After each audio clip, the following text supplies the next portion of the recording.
Hi SL ടോക്സിലേക്ക് എല്ലാവർക്കും സ്വാഗതം. എല്ലാ സ്ത്രീകൾക്കും അറിയാൻ ആഗ്രഹമുള്ള ഒരു കാര്യമാണ് നമ്മൾ സ്നേഹിക്കുന്ന പുരുഷന്മാർ അവർക്ക് നമ്മൾ ശരിക്കും യഥാർത്ഥമായിട്ട് ഇഷ്ടമുണ്ടെങ്കിൽ, അതായത് നമ്മൾ ജെന്യൂൻ ആയിട്ടാണ് അവർ സ്നേഹിക്കുന്നതെന്നുണ്ടെങ്കിൽ എങ്ങനെയാണ് നമുക്കത് അറിയാനായിട്ട് പറ്റുക, അല്ലെങ്കിൽ അത് മനസ്സിലാക്കാനായിട്ട് എന്തെങ്കിലും പ്രത്യേകിച്ച് സയൻസ് എന്തെങ്കിലുമൊക്കെ ഉണ്ടോ എന്നുള്ളത് ചോദിക്കുന്നവരുണ്ട്. സോ അവർക്ക് വേണ്ടിയിട്ടാണ് ഇന്ന് ഈ ഒരു വീഡിയോ ഞാൻ ചെയ്യാൻ പോകുന്നത്. അതായത് നിങ്ങളെ യഥാർത്ഥമായിട്ട് സ്നേഹിക്കുന്ന പുരുഷന്മാർ നിങ്ങളോട് ചെയ്യുന്ന കുറച്ച് കാര്യങ്ങൾ, ഇത് ഈ രീതിയിൽ അവർ നിങ്ങളോട് പെരുമാറുന്നുണ്ടെങ്കിൽ നിങ്ങൾക്ക് ഉറപ്പിക്കാം നിങ്ങളെ അവർക്ക് ശരിക്കും ഇഷ്ടമാണ്, അതായത് ജെന്യൂൻ ആയിട്ട് റിയൽ ആയിട്ട് നിങ്ങളെ പ്രണയിക്കുന്നുണ്ട്. അതുകൊണ്ടാണ് അവർ ഈ രീതിയിൽ നിങ്ങളോട് പെരുമാറുന്നത്. അതായത് ഞാൻ ഈ പറയാൻ പോകുന്ന പോയിന്റ്സ് ഒക്കെ നോക്കിയിട്ട് നിങ്ങളത് മനസ്സിലാക്കുക, അങ്ങനെയാണോ അല്ലയോ എന്നുള്ളത് തിരിച്ചറിയാനായിട്ട് ശ്രമിക്കുക. അപ്പൊ നമുക്ക് നോക്കാം ശരിക്കും പുരുഷന്മാർ അവർ സ്നേഹിക്കുന്ന സ്ത്രീകൾക്ക് മാത്രം ചെയ്തു കൊടുക്കുന്ന, അല്ലെങ്കിൽ അവരോട് മാത്രം ചെയ്യുന്ന കുറച്ച് കാര്യങ്ങൾ എന്തൊക്കെയാണ് എന്നുള്ളത്. ഇവിടെ ഫസ്റ്റ് പോയിന്റ് എന്ന് പറയുന്നത് വളരെ ഇമ്പോർട്ടന്റ് ആണ്. ഈ ഒരു പോയിന്റിനെ ഞാൻ ഒരുപാട് വീഡിയോയിൽ പറഞ്ഞിട്ടുണ്ട്. അതായത് നിങ്ങൾ പറയുന്ന കാര്യങ്ങൾ വളരെ ഇൻട്രസ്റ്റോട് കൂടിയിട്ട് തന്നെ അവർ കേട്ടിരിക്കും എന്നുള്ളതാണ്. ഇപ്പൊ നമ്മുടെ കാര്യം തന്നെ ചിന്തിച്ചു കഴിഞ്ഞാൽ മനസ്സിലാവും. നമ്മളോടൊപ്പം ഒരാൾ സംസാരിക്കാൻ വരികയാണെങ്കിൽ നമുക്ക് അത്ര വലിയ ഇഷ്ടമല്ലാത്ത ഒരാളാണെങ്കിൽ അവർ പറയുന്ന കാര്യങ്ങൾ കേൾക്കാൻ പോലും നമുക്ക് താല്പര്യം ഉണ്ടാവില്ല. നമ്മൾ ആ ഒരു ഇൻട്രസ്റ്റ് കാണിക്കില്ല എന്നുള്ളതാണ്. കാരണം അവരെ നമുക്ക് പ്രത്യേകിച്ച് ഇഷ്ടമൊന്നുമില്ല. സോ അവർ പറയേണ്ട കാര്യങ്ങൾ കേൾക്കേണ്ട ആവശ്യം നമുക്കില്ല എന്നുള്ളതാണ്. അപ്പോൾ ആ രീതിയിൽ തന്നെയാവും എല്ലാവരുടെ കാര്യങ്ങളിലും. അതായത് എല്ലാവരും അങ്ങനെ തന്നെയാണ്. അവർക്ക് ഇഷ്ടമുള്ളവർ പറയുന്നത് കേൾക്കാൻ തയ്യാറാവുള്ളൂ. സോ നിങ്ങൾ പറയുന്ന കാര്യങ്ങൾ യാതൊരു മടിയുമില്ലാതെ എത്ര തിരക്കുണ്ടെങ്കിലും ഡെയിലി ഒരു 10 മിനിറ്റ് എങ്കിലും നിങ്ങളോട് സംസാരിക്കാൻ, അല്ലെങ്കിൽ നിങ്ങൾ പറയുന്ന കാര്യങ്ങൾ കേൾക്കാൻ ആ ഒരു പേഴ്സൺ തയ്യാറാവുന്നുണ്ടെങ്കിൽ നിങ്ങൾ മനസ്സിലാക്കുക നിങ്ങളോട് ശരിക്കും ആ ഒരാൾക്ക് സ്നേഹമുണ്ട്. അതുകൊണ്ട് മാത്രമാണ് നിങ്ങൾ പറയുന്ന കാര്യങ്ങൾ കേട്ടിരിക്കുന്നത്. മാത്രമല്ല പൊതുവേ ലേഡീസിൻ്റെ ഒരു സ്വഭാവമാണ് കുറേ കാര്യങ്ങൾ ഇങ്ങനെ കുന്നോളം കൂട്ടി വെക്കും പറയാൻ വേണ്ടിയിട്ട്. സോ അതെല്ലാം പറഞ്ഞു തീർക്കാന്ന് പറയുന്നത് പ്രയാസമാണ്. അത് കേട്ടിരിക്കുന്ന ആൾക്കും ചിലപ്പോൾ ബോറടിക്കാം. പക്ഷേ ഇവർ ആ രീതിയിലൊന്നും നിങ്ങളോട് പെരുമാറില്ല. അതായത് ബോറടിക്കുന്നുണ്ട്, നീ ഒന്ന് നിർത്തുന്നുണ്ടോ, ഇങ്ങനെയൊന്നും അവർ നിങ്ങളോട് പറയില്ല എന്നുള്ളതാണ്. ദെൻ നമ്മുടെ സെക്കൻഡ് പോയിന്റ് എന്ന് പറയുന്നത് ഫിസിക്കൽ കോൺടാക്ട് അവർ മെയിൻറ്റെയിൻ ചെയ്യും എന്നുള്ളതാണ്. ഇപ്പൊ ഫിസിക്കൽ കോൺടാക്ട് എന്ന് പറയുമ്പോൾ എപ്പോഴും എന്ന് നമ്മൾ പറയുന്നില്ല, പക്ഷേ ഇടയ്ക്കിടയ്ക്കൊക്കെ ആയിട്ട് ഈ ഒരു ഫിസിക്കൽ കോൺടാക്ട് ഉണ്ടായിരിക്കും. അത് അവർ മെയിൻറ്റെയിൻ ചെയ്യുന്നതായിട്ട് നമുക്ക് കാണാൻ പറ്റും. ഇനി മൂന്നാമത്തെ ഒരു സൈൻ എന്ന് പറയുന്നത്, മൂന്നാമത്തെ ഒരു പോയിന്റ് എന്ന് പറയുന്നത് നിങ്ങൾ തമ്മിൽ ഉണ്ടാകുന്ന കോൺഫ്ലിക്റ്റുകൾ വളരെ പെട്ടെന്ന് ഒരു പേഴ്സൺ സോൾവ് ചെയ്യുന്നതായിട്ട് കാണാം എന്നുള്ളതാണ്. ഇപ്പോൾ ഒരു റിലേഷൻഷിപ്പ് ആവുന്ന സമയത്ത് സ്വാഭാവികമായിട്ടും പരസ്പരം അങ്ങോട്ടും ഇങ്ങോട്ടും തർക്കങ്ങളും വഴക്കുകളും ഒക്കെ വരും. ഞാൻ ഒരിക്കലും ഒരു വഴക്കും കാര്യങ്ങളൊന്നും ഇല്ലാത്ത റിലേഷൻഷിപ്പാണ് ശരിക്കും ഉള്ളത്, ജെന്യൂൻ ആയിട്ടുള്ളത്, ഹാപ്പി ഹെൽത്തി ആയിട്ടുള്ളതെന്ന് ഒരിക്കലും പറയില്ല. ഇടയ്ക്കൊക്കെ അങ്ങോട്ടും ഇങ്ങോട്ടും തട്ടലും മുട്ടലും ഉള്ള റിലേഷൻഷിപ്പുകളാണ് എപ്പോഴും ബെറ്റർ ആയിട്ടുള്ളത്. അതാണ് യഥാർത്ഥമായിട്ടുള്ള റിലേഷൻഷിപ്പുകൾ. അതായത് ശരിക്കുമുള്ള റിയൽ ആയിട്ടുള്ള ബന്ധങ്ങളിൽ അങ്ങോട്ടും ഇങ്ങോട്ടൊക്കെ ഇടയ്ക്കൊക്കെ ചെറിയ ചെറിയ വഴക്കും സൗന്ദര്യപ്പണക്കങ്ങളൊക്കെ ഉണ്ടാവണം. അങ്ങനെ ഉണ്ടാവുമ്പോഴാണ് പരസ്പരം സ്നേഹം കൂടുന്നതും അവിടെ അങ്ങനെ വഴക്കുകൾ ഉണ്ടാവുന്നത് സ്നേഹമുള്ളത് കൊണ്ടും കൂടിയാണ്. പക്ഷേ ഇവിടെ ഞാൻ പറയുന്നത് ഇത്തരത്തിൽ വഴക്കുകൾ ഉണ്ടാവുകയാണെങ്കിൽ തന്നെ ആ ഒരു വഴക്ക് വളരെ പെട്ടെന്ന് സോൾവ് ചെയ്യാനായിട്ട് ആ ഒരു പേഴ്സണ് കഴിവുണ്ടായിരിക്കും എന്നുള്ളതാണ്. അതേപോലെ തന്നെ അവരതിന് എഫേർട്ട് എടുക്കുന്ന ആളുകളായിരിക്കും. ഒരിക്കലും അതിനവർ മടി കാണിച്ചിരിക്കുന്ന ആളുകളായിരിക്കില്ല. പ്രശ്നമുണ്ടായാൽ പെട്ടെന്ന് ഞാൻ തന്നെ സോൾവ് ചെയ്യണം, എൻ്റെ റിലേഷൻഷിപ്പാണ്, സോ അത് സോൾവ് ചെയ്യുന്നത് എൻ്റെ റെസ്പോൺസിബിലിറ്റി ആണ് എന്നുള്ള രീതിയിൽ തന്നെ അവർ എഫേർട്ട് എടുത്തിട്ട് അത് ചെയ്യാൻ, മീൻസ് അത് സോൾവ് ചെയ്യാനായിട്ട് തയ്യാറാവുന്നതായിട്ടും കാണാൻ പറ്റും. ഇനി ഫോർത്ത് പോയിന്റ്, നാലാമത്തെ പോയിന്റ് എന്ന് പറയുന്നത് ഐ കോണ്ടാക്ട് ഇവർ മെയിൻറ്റെയിൻ ചെയ്യുന്നുണ്ടായിരിക്കും എന്നുള്ളതാണ്. നമ്മൾ പൊതുവേ പറയാറുള്ള കാര്യമാണ് സംസാരിക്കുന്ന സമയത്ത് ഐ കോണ്ടാക്ട് മെയിൻറ്റെയിൻ ചെയ്യണം എന്നുള്ളത്. ബിക്കോസ് അത് നമ്മുടെ കോൺഫിഡൻസിന്റെ ഭാഗമാണ്. നമ്മൾ പറയുന്ന കാര്യങ്ങൾ യഥാർത്ഥമാണ് എന്നുള്ളത് നമ്മുടെ ഓപ്പോസിറ്റ് നിൽക്കുന്ന പേഴ്സണെ മനസ്സിലാവാൻ കൂടി അങ്ങനെ ചെയ്യുന്നത് നല്ലതാണ് നമ്മൾ പൊതുവേ പറയാറുണ്ട്. അതേപോലെ തന്നെയാണ് ഇപ്പം നിങ്ങൾ ആ ഒരു പേഴ്സണോട് സംസാരിക്കുമ്പോഴോ അല്ലെങ്കിൽ അവർ നിങ്ങളോട് സംസാരിക്കുമ്പോഴൊക്കെ നിങ്ങളുടെ കണ്ണിൽ നോക്കിയിട്ടായിരിക്കും അവർ പറയുന്നുണ്ടാവുക. ശരിക്കും ഒരു മനുഷ്യനെ സംബന്ധിച്ച് പറയുകയാണെങ്കിൽ അവർ കള്ളമാണ് പറയുന്നതെന്നുണ്ടെങ്കിൽ കണ്ണിൽ നോക്കാൻ കഴിയില്ല എന്നാണ് പറയുക. അതായത് കണ്ണിൽ നോക്കി സംസാരിക്കാൻ അവർക്ക് പറ്റില്ല. പിന്നെ അത്രയും നന്നായിട്ട് ഈ ഒരു കള്ളത്തരം പറയുന്നതിൽ അത്രയും മാസ്റ്റർ ഡിഗ്രി ഒക്കെ എടുത്തിട്ടുള്ള ആളുകളൊക്കെ ആണെങ്കിൽ ചിലപ്പോൾ പറ്റുന്നവരുണ്ടായിരിക്കാം. അല്ലാത്ത സാധാരണക്കാർക്ക് ഒരിക്കലും കണ്ണിൽ നോക്കി കള്ളത്തരങ്ങൾ പറയാൻ കഴിയാറില്ല, പേടി ഉണ്ടായിരിക്കും എന്നുള്ളതാണ്. പക്ഷെ ഇവർക്ക് അങ്ങനെയൊന്നും ഉണ്ടാവില്ല. ബിക്കോസ് ഇവർ നിങ്ങളോട് ശരിക്കും സ്നേഹത്തോടെയും അതും യാതൊരു കള്ളത്തരവും ഇല്ലാതെയാവും അവർ നിങ്ങളോട് പെരുമാറുന്നതും സംസാരിക്കുന്നതൊക്കെ. അതുകൊണ്ട് തന്നെ അവർക്ക് നിങ്ങളുടെ കണ്ണിൽ നോക്കി സംസാരിക്കാൻ യാതൊരു പേടി ഉണ്ടായിരിക്കില്ല. സംസാരിക്കുന്നതിന്റെ ഇടയിലൊക്കെ എപ്പോഴും നോക്കിക്കൊണ്ടിരിക്കാന്ന് പറയുന്നില്ല, ഇടയ്ക്കൊക്കെ അങ്ങോട്ടും ഇങ്ങോട്ടൊക്കെ നോക്കാം. പക്ഷേ സംസാരിക്കുമ്പോൾ മിക്ക സമയങ്ങളിലും നിങ്ങളുടെ കണ്ണിൽ തന്നെ ആ പേഴ്സൺ നോക്കുന്നതായിട്ടും നമുക്ക് കാണാൻ പറ്റുന്നു. ഇനി അഞ്ചാമത്തെ ഒരു സൈൻ എന്ന് പറയുന്നത് നിങ്ങളെ മറ്റുള്ള ആളുകളുടെ മുമ്പിൽ ഇവർ ഇൻട്രൊഡ്യൂസ് ചെയ്യുന്നുണ്ടായിരിക്കും എന്നുള്ളതാണ്. ഇപ്പോൾ നമുക്ക് ശരിക്കും ഇഷ്ടമില്ലാത്ത ഒരാളാണെങ്കിൽ, അതല്ലെങ്കിൽ നമ്മൾ ശരിക്കും അല്ല ഒരു പേഴ്സണെ നോക്കുന്നത്, ജസ്റ്റ് ടൈം പാസിന് വേണ്ടിയിട്ടാണ് ഇയാളെ നമ്മൾ പ്രണയിക്കുന്നതെന്ന് വിചാരിക്കാം. ഒരു പ്രണയ ജീവിതത്തിലാണെങ്കിൽ അപ്പൊ അങ്ങനെയാണെങ്കിൽ നമ്മൾ വേറൊരാളുടെ മുമ്പിൽ ഇവർ ഇൻട്രൊഡ്യൂസ് ചെയ്യില്ല. കാരണം നാലാൾ അറിഞ്ഞു കഴിഞ്ഞാൽ നാളെ ചിലപ്പോൾ നമുക്ക് കല്യാണം കഴിക്കേണ്ടി വരും. സോ അതുകൊണ്ട് തന്നെ നമ്മൾ പറയാൻ തയ്യാറാവില്ല എന്നുള്ളതാണ്. ആരോടും പറയാതെ ആരെയും അറിയിക്കാതെ മുന്നോട്ട് കൊണ്ടുപോകാനാണ് നോക്കാറുള്ളത്. പക്ഷേ ശരിക്കുമുള്ള സ്നേഹമാണെങ്കിൽ, അതായത് കല്യാണം കഴിക്കണം എന്ന് വിചാരിച്ചിട്ടാണ് പ്രണയിക്കുന്നത് എന്നുണ്ടെങ്കിൽ അത് മെല്ലെ മെല്ലെ ഓരോരോ ആളുകളിലേക്ക് എത്തിക്കാനായിട്ട് ശ്രമിക്കും എന്നുള്ളതാണ്. അതായത് ഒരു കല്യാണത്തിന്റെ ടൈം ആകുമ്പോഴത്തേക്കും ഏകദേശം ആളുകളെയൊക്കെ ഒന്ന് അറിയിക്കാനായിട്ട് ശ്രമിക്കും. കാരണം നമുക്ക് കല്യാണം കഴിക്കേണ്ടതാണെന്നുള്ള ഉത്തമ ബോധ്യം മനസ്സിലുള്ളത് കൊണ്ടാണ്. സോ അങ്ങനെ നമ്മൾ മറ്റുള്ളവരെ അറിയിക്കാൻ ട്രൈ ചെയ്യുന്നുണ്ടായിരിക്കും എന്നുള്ളതാണ്. പരിചയപ്പെടുത്താൻ യാതൊരു മടി ഉണ്ടായിരിക്കില്ല ഇവർക്ക്. ജെന്യുവനായിട്ട് സ്നേഹിക്കുന്ന ആളുകൾക്ക് എൻ്റെ ലവറാണ്, അല്ലെങ്കിൽ ഇപ്പോൾ എൻ്റെ പാർട്ട്ണറാണ്, ഇപ്പോൾ കല്യാണം കഴിഞ്ഞ ഒരാളാണെങ്കിൽ എൻ്റെ പാർട്ട്ണറാണ് എന്നൊക്കെ പറഞ്ഞ് പരിചയപ്പെടുത്താൻ ഇവർക്ക് യാതൊരു മടി ഉണ്ടായിരിക്കില്ല. അങ്ങനെ മറ്റുള്ളവരുടെ മുമ്പിൽ നമ്മളെ ഇൻട്രൊഡ്യൂസ് ചെയ്യുന്നുണ്ടായിരിക്കും എന്നുള്ളതാണ്. കറക്റ്റ് നമ്മൾ ആരാണ് എന്ന് പറഞ്ഞു കൊടുത്തിട്ട് അവർ ഇൻട്രൊഡ്യൂസ് ചെയ്യാൻ ശ്രമിക്കുന്നുണ്ടായിരിക്കും, അല്ലെങ്കിൽ ഇൻട്രൊഡ്യൂസ് ചെയ്യാൻ യാതൊരു മടിയും കാണിക്കില്ല എന്നുള്ളതാണ്. ഇനി നമ്മുടെ ആറാമത്തെ ഒരു പോയിന്റ് എന്ന് പറയുന്നത് നിങ്ങളോട് അവർക്ക് ഇപ്പോഴും ഒരു അട്രാക്ഷൻ ഉണ്ടായിരിക്കും എന്നുള്ളതാണ്.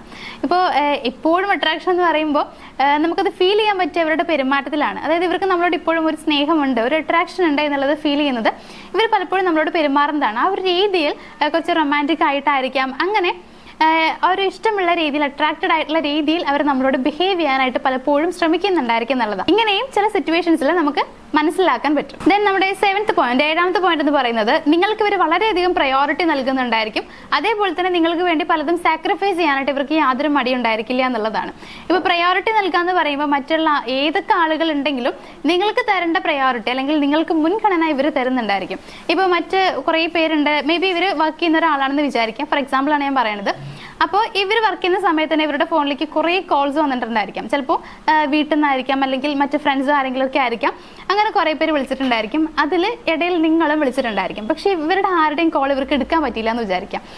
അപ്പോൾ ഇത്രയും ആളുകൾ വിളിച്ചിട്ടുണ്ടെങ്കിലും ഇവർ ആ ഫോൺ എടുത്തതിന് ശേഷം ഫസ്റ്റ് വിളിക്കുന്നുണ്ടാവുക ചിലപ്പോൾ നിങ്ങളെ ആയിരിക്കാം. അതായത് നിങ്ങളെ വിളിച്ചിട്ടാണ് ബാക്കിയുള്ളവർ വിളിക്കുന്നുണ്ടാവുക. അപ്പോൾ ഇതന്നെയാണ് പ്രയോറിറ്റി എന്ന് പറയുന്നത്. നിങ്ങൾക്ക് അത്രയും പ്രയോറിറ്റി ഈ പേഴ്സൺ തരുന്നുണ്ടായിരിക്കും.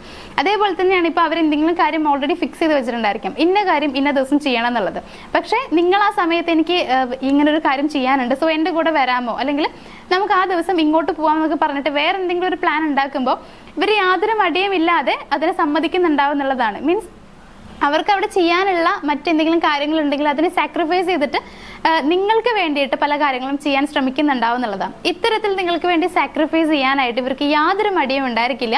അതേപോലെ തന്നെ എത്ര ആളുകളുണ്ടെങ്കിലും നിങ്ങൾക്ക് വളരെയധികം മുൻഗണന, പ്രയോറിറ്റി തരുന്നുണ്ടായിരിക്കും എന്നുള്ളതാണ്. ഇതും അവരുടെ ബിഹേവിയറിൽ നിന്ന് നമുക്ക് മനസ്സിലാക്കാൻ പറ്റുന്ന ഒരു സൈൻ തന്നെയാണ്. ഇനി നമ്മളുടെ 8ാമത്തെ പോയിന്റ് എന്ന് പറയുന്നത് ഇമോഷണൽ സപ്പോർട്ട് അവരെപ്പോഴും നിങ്ങൾക്ക് തരുന്നുണ്ടായിരിക്കും എന്നുള്ളതാണ്.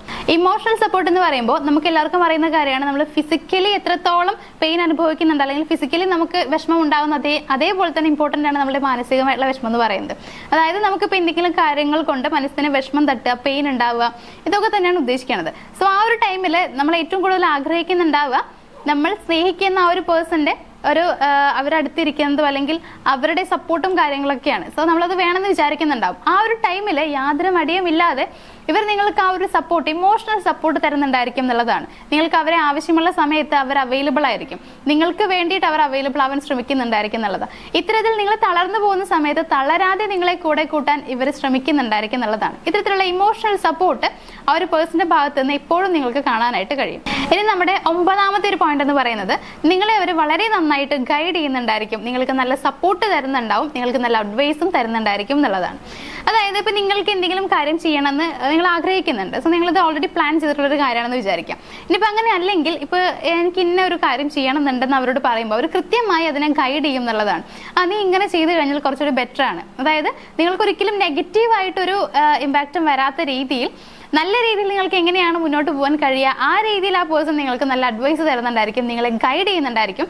നിങ്ങളുടെ ഗ്രോത്തിന് വേണ്ടിയിട്ട് അവർ മാക്സിമം നിങ്ങളെ സപ്പോർട്ട് ചെയ്യുന്നുണ്ടായിരിക്കും എന്നുള്ളതാണ്. സോ ഇത്തരത്തിൽ പോസിറ്റീവായിട്ട് എപ്പോഴും നിങ്ങൾക്ക് വേണ്ടി അവർ അവൈലബിൾ ആയിരിക്കും, നിങ്ങൾക്ക് വേണ്ടി പല കാര്യങ്ങളും അവർ ചെയ്യുന്നുണ്ടായിരിക്കും. ഈ ഒരു സപ്പോർട്ടും അഡ്വൈസും ഗൈഡൊക്കെ എപ്പോഴും കാണാനായിട്ട് കഴിയും എന്നുള്ളതാണ് നിങ്ങളെ ജെന്യുവനായിട്ട് സ്നേഹിക്കുന്ന ആ ഒരു പുരുഷനെ. ഇനി നമ്മുടെ ലാസ്റ്റ് പോയിന്റ് എന്ന് പറയുന്നത് നിങ്ങളോട് അവർ ഭയങ്കരമായിട്ട് ക്ലോസ്ഡ് ആയിരിക്കും എന്നുള്ളതാണ്. ക്ലോസ്ഡ് ആയിരിക്കുക എന്ന് പറയുമ്പോൾ നമ്മൾ ഉദ്ദേശിക്കുന്ന കാര്യം ഇത്രയേ ഉള്ളൂ. ഇപ്പോൾ നിങ്ങളുടെ അടുത്തൊക്കെ വരുന്ന സമയത്ത് നിങ്ങളുടെ അടുത്തിരിക്കാൻ, നിങ്ങളുടെ കൈ പിടിക്കാനോ, അല്ലെങ്കിൽ നിങ്ങളെ ജസ്റ്റ് നിങ്ങളുടെ തലയൊക്കെ ജസ്റ്റ് ഒന്ന് മസാജ് ചെയ്യാൻ, തലോടാനൊക്കെ ഇവർ ശ്രമിക്കുന്നുണ്ടാവും എന്നുള്ളതാണ്. ഇത്തരത്തിലുള്ള പെരുമാറ്റങ്ങൾ അവരുടെ ഭാഗത്ത് നിന്ന് കാണാനായിട്ട് കഴിയും. നമ്മൾ ഇഷ്ടമില്ലാത്ത ആളുകളുടെ അടുത്താണ് ഇരിക്കുന്നതെന്നുണ്ടെങ്കിൽ അവരെ ടച്ച് ചെയ്യാനായിട്ടൊന്നും അത്ര വലിയ താല്പര്യം കാണിക്കുന്നുണ്ടാവില്ല. പക്ഷെ നമുക്ക് ഇഷ്ടമുള്ള ആളാണെങ്കിൽ നമ്മൾ ഒരുപാട് കെയർ ചെയ്യാൻ ശ്രമിക്കുന്നുണ്ടായിരിക്കും. അപ്പോൾ ആ ഒരു കെയറിങ്ങിൽ വരുന്നതാണ് ഈ പറഞ്ഞ കാര്യങ്ങളൊക്കെ. അപ്പോൾ ഇത്തരത്തിൽ നിങ്ങളുടെ അടുത്ത് ഇരിക്കുമ്പോൾ ജസ്റ്റ് കൈ ഹോൾഡ് ചെയ്ത് പിടിക്കുക. ഈ ഹോൾഡ് ചെയ്ത് പിടിക്കുന്നതൊക്കെ പരസ്പരം ഇഷ്ടപ്പെടുന്ന ആളുകൾ മാത്രം ചെയ്യുന്ന കാര്യങ്ങളാണ്. അത് പലപ്പോഴും നമ്മൾ അറിയാതെ സംഭവിക്കുന്ന കാര്യമാണ്. അതായത് അവരടുത്തിരിക്കുന്ന സമയത്ത് നമ്മൾ പോലും ശ്രദ്ധിക്കാതെ നമ്മളുടെ കൈ രണ്ടുപേരുടെയും ചേർത്ത് ഇങ്ങനെ പിടിക്കാറുണ്ട്. അത് യഥാർത്ഥമായി സ്നേഹിക്കുന്ന ആളുകൾക്കിടയിൽ സംഭവിക്കുന്ന കാര്യങ്ങളാണ്. അപ്പോൾ ഇത്തരത്തിലൊക്കെ അവർ നിങ്ങളോട് പെരുമാറുന്നുണ്ടായിരിക്കും എന്നുള്ളതാണ്. അതേപോലെ ഇപ്പോൾ നിങ്ങളുടെ കാല് മസാജ് ചെയ്യാനോ കൈ മസാജ് ചെയ്യാൻ, നിങ്ങളുടെ തലയിലൊക്കെ ഒന്ന് തലോടാൻ, ഇതിനൊന്നും അവർക്ക് യാതൊരു മടി ഉണ്ടായിരിക്കില്ല. ഇങ്ങനെയൊക്കെ നിങ്ങളെ മാക്സിമം കെയർ ചെയ്യാനായിട്ട് ഒരു പേഴ്സൺ ശ്രമിക്കുന്നുണ്ടായിരിക്കും. അപ്പോൾ ഈ ഒരു പെരുമാറ്റവും അവരുടെ ഭാഗത്ത് നിന്ന് നമുക്ക് കാണാനായിട്ട് കഴിയുന്നുള്ളതാണ്. അപ്പോൾ ഈ ഒരു വീഡിയോയിൽ ഞാനൊരു 10 പോയിന്റ്സ് ആണ് പറഞ്ഞിട്ടുള്ളത്. ഈ 10 പോയിന്റ്സിൽ 10 എണ്ണവും നിങ്ങൾ സ്നേഹിക്കുന്ന ആളല്ലെങ്കിൽ നിങ്ങളുടെ ഭർത്താവ് ചെയ്തിട്ടുണ്ടായിരിക്കണം എന്ന് ഞാൻ പറയുന്നില്ല. നമ്മളിത് സാധാരണ സൈക്കോളജി ബേസ് ചെയ്ത് മാത്രം ചെയ്യുന്ന കാര്യങ്ങളാണ്. സോ എല്ലാ ആളുകളും ഒരേപോലെ ആയിരിക്കണം എന്നുള്ളത് ഞാൻ ഒരിക്കലും പറയില്ല. ചിലതിൽ വ്യത്യാസം ഉണ്ടായിരിക്കാം. അതുകൊണ്ട് തന്നെ പറഞ്ഞതിൽ 1, 2, 3 പോയിന്റ്സ് ഒന്നും പലരും ചെയ്യാത്തതായിട്ടുണ്ടാവാം. എന്ന് കരുതി എൻ്റെ ഭർത്താവ് അല്ലെങ്കിൽ ഞാൻ സ്നേഹിക്കുന്ന അവൻ എന്നോട് ശരിക്കും ഇഷ്ടമല്ല എന്നൊക്കെ വിചാരിക്കുന്ന ആളുകളാണെങ്കിൽ അങ്ങനെ നിങ്ങൾ ഒരിക്കലും വിചാരിക്കരുത്. അത് ശുദ്ധ മണ്ടത്തരമാണ്. പല ആളുകളിലും വ്യത്യാസം ഉണ്ടായിരിക്കാം. സോ നിങ്ങൾ അവരുടെ സ്വഭാവം, അവരുടെ ക്യാരക്ടർ എന്താണെന്നുള്ളത് കൃത്യമായി മനസ്സിലാക്കുക. ചിലർ സ്നേഹം പ്രകടിപ്പിക്കുന്നത് മറ്റു പല രീതിയിലായിരിക്കാം. അതുകൊണ്ട് തന്നെ നിങ്ങൾ അറിയാനായിട്ട് ശ്രമിക്കുക ഇവരെങ്ങനെയാണ് പെരുമാറുന്നത് എന്നുള്ളത്. എന്നിട്ട് അവരുടെ ശരിക്കുമുള്ള ക്യാരക്ടർ മനസ്സിലാക്കിയിട്ട് അവർക്ക് നിങ്ങളോട് എത്രത്തോളം സ്നേഹമുണ്ട് എന്നുള്ളത് കണക്കാക്കാൻ അല്ലെങ്കിൽ അത് മനസ്സിലാക്കാൻ ശ്രമിക്കുക. എന്നിരുന്നാലും ഈ പറഞ്ഞ വീഡിയോയിൽ പറഞ്ഞിട്ടുള്ള ഈ ഒരു 10 പോയിന്റ്സ് സാധാരണ എല്ലാവരിലും കാണുന്ന കാര്യങ്ങളാണ്. ഇങ്ങനെ അവർ നിങ്ങളോട് പെരുമാറുന്നുണ്ടെങ്കിൽ യാതൊരു സംശയവും വേണ്ട. അവർക്ക് നിങ്ങളോട് അത്രയും ഇഷ്ടമാണ്, നിങ്ങളോട് ജെന്യുവൻ ആയിട്ടുള്ളൊരു പ്രണയമാണ് അവരുടെ മനസ്സിലുള്ളത്. സോ അങ്ങനെയുള്ള ആളുകൾ മാത്രമാണ് ഇങ്ങനെ പെരുമാറുന്നുണ്ടായിരിക്കുക.